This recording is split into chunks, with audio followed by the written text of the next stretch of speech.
springtime, it's absolutely gorgeous. I've got fabulous cherry blossoms out here and pear and daffodils. If I have to work inside all day, this is a nice view to do it from. Oh my gosh, I missed it so much. There's no rustling, there's no sighing, there's obviously no applause.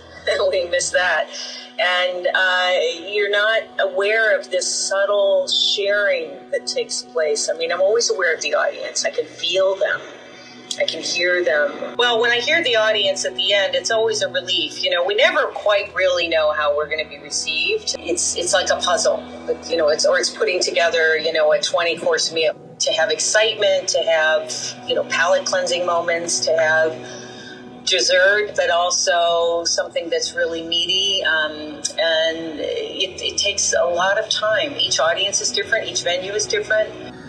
Well, the last year, not having the live audience, I started becoming very nervous again when I go on stage. There's this sort of notion that, what if things don't work? What if I don't have the stamina, that I had built up over time? All of these require conditioning, like a physical conditioning.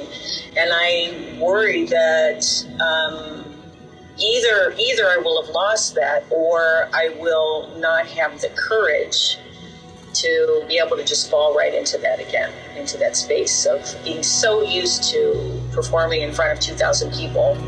It's second nature. So it's not second nature anymore after a year. It's going to be very different. We'll have to build it up again.